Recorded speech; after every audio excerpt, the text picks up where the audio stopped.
Gonna pay with cattle. Farmer gets mocked until he leaves driving the dealership's best car. There are days when life puts a person in the wrong place at the right time, and that day for Hank Sterling started exactly like that, with him standing on the sidewalk in front of a luxury dealership, looking inside through a huge, shiny glass window, while two men in suits on the other side looked at him as if he were a mistake life had made. The problem wasn't the car, it was who was trying to buy it. Hank was 52 years old, hair tousled by the morning wind, face marked by the sun and years of real work. He was wearing the work overalls he used every week on the estate, still with a bit of dirt in the folds at his knees. He had just arrived from the county seat early in the morning, in an old pickup truck he had fixed himself 3 times that year. He hadn't stopped at home to change clothes. He hadn't told anyone he was going. He simply decided to open the truck door, drove over and walked in. Or tried to walk in. Because when he put his hand on the handle of the dealership's glass door, the first thing he heard from inside was a muffled laugh. Low. The kind the person thinks you didn't hear, but you heard it. Hank pushed the door open anyway. The showroom was big, white, with those tall lights that make everything shine. In the center, a black car sitting there like a sculpture. Low, wide, with lines that seemed to have been drawn by someone who understood beauty in a way that goes beyond words. Hank stopped for 1 second and looked at that car. Just that 1 second said everything that needed to be said about why he was there. 2 salesmen were leaning against a white counter at the back. Preston, the taller one in a well-fitted navy blue suit, crossed his arms and tilted his head slightly toward the colleague beside him. Tyler, the younger one with a skinny tie, smiled out of the corner of his mouth. "Morning," said Hank with the voice of someone who wakes up at 4 in the morning every day and doesn't need much more than that to start a conversation. Preston answered with a smile that didn't reach his eyes. "Good morning, can I help you?" "I want to know about that car over there." Tyler looked away to the side, like someone trying not to laugh in the man's face. Preston walked a few steps toward Hank, but slowly, with that air of someone doing you a favor you didn't ask for. "That's our exclusive model. The most expensive car we have here." He paused, and the pause wasn't necessary. "It's $370,000. Hank didn't blink. "I know how much it costs. Do you have it in black?" Preston opened his arms slightly, indicating the car right there in front of them. "Only this one on display. This is the color. Then that's the one I want to see." That's when Preston made his first wrong move. He turned sideways, exchanged a look with Tyler, and said without even lowering his voice much, "I think he wants to pay with cattle." Tyler's laugh came out low, but it came out. Hank heard it. He stood still where he was, looking at the black car. He didn't react right away. He just let the silence sit in the spot where the disrespect had been thrown, like someone who knows certain things don't need a quick answer.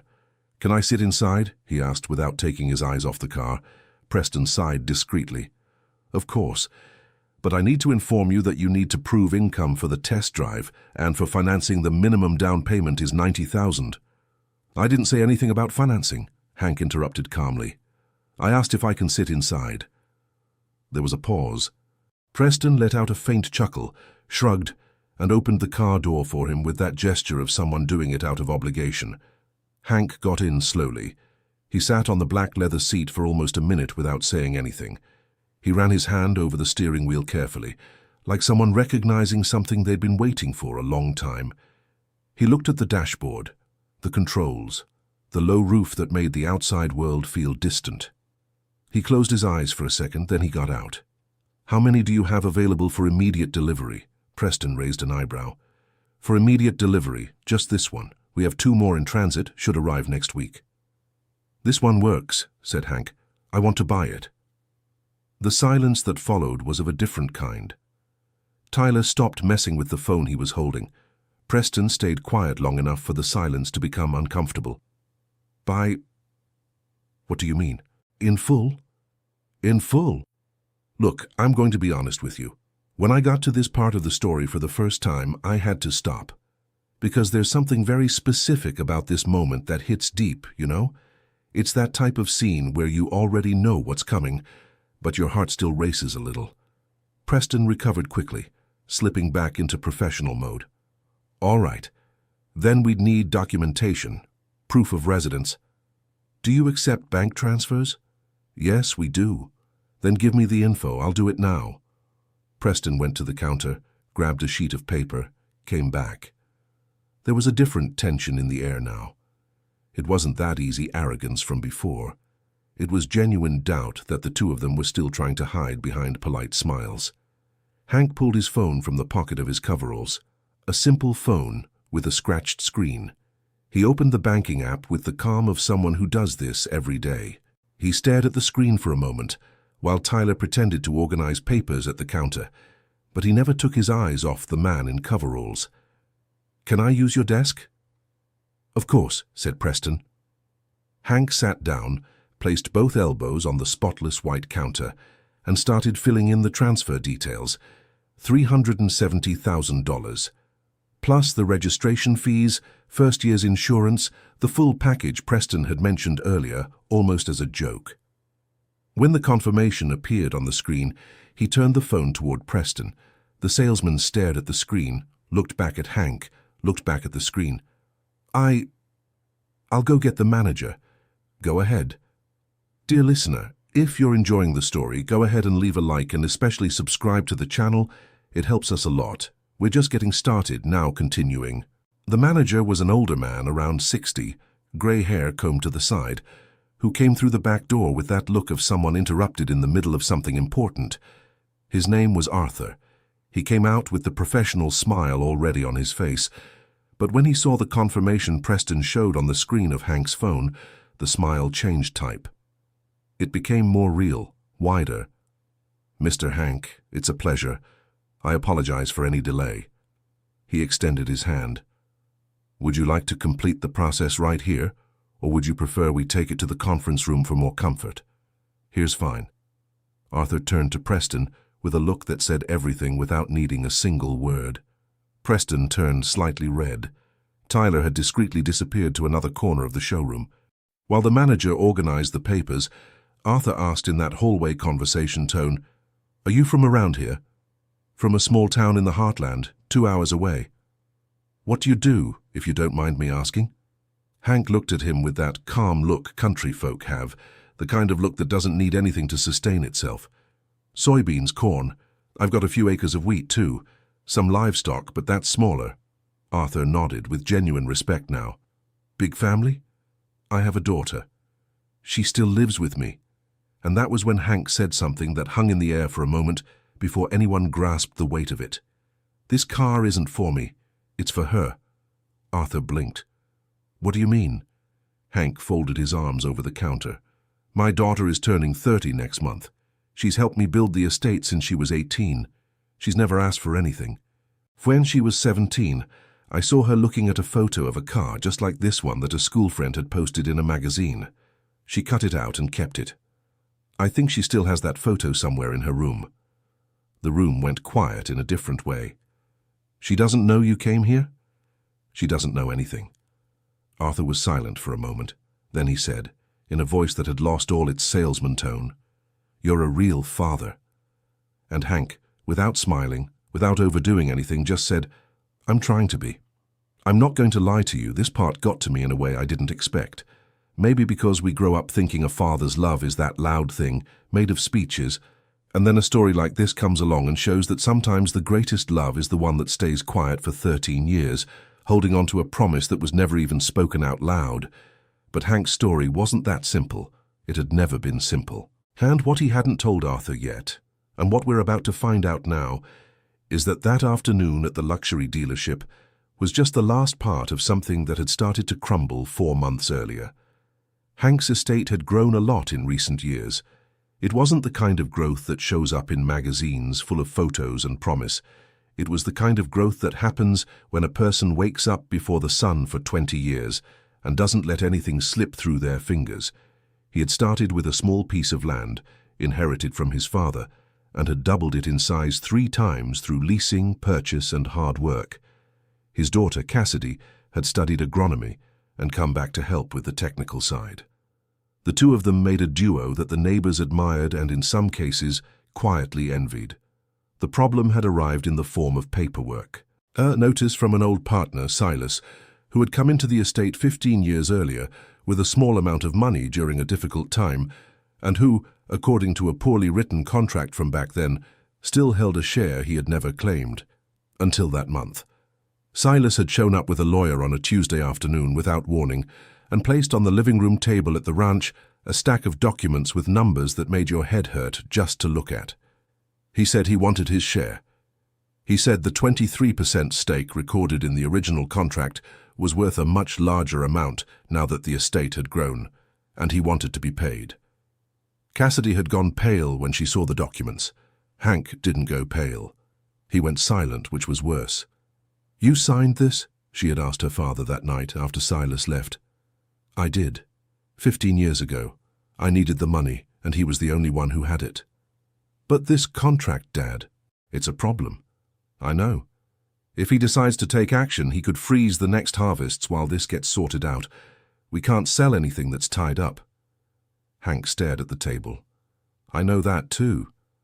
What followed were 4 of the heaviest months Hank had lived through since his wife passed away, years earlier.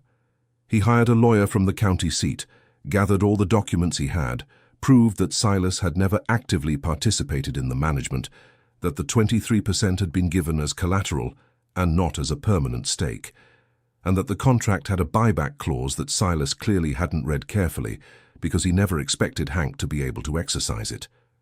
The negotiation was long. There was a meeting that lasted the entire day. Some nights Hank stayed up until 2 in the morning reading documents and rereading numbers.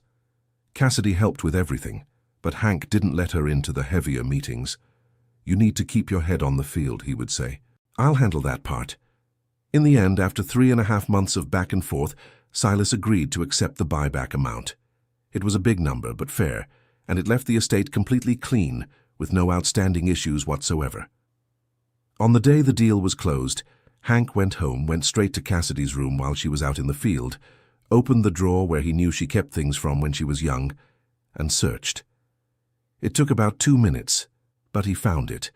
The photo cut from a magazine was folded twice, a little yellowed at the edges, but intact. A black, low car with strong lines.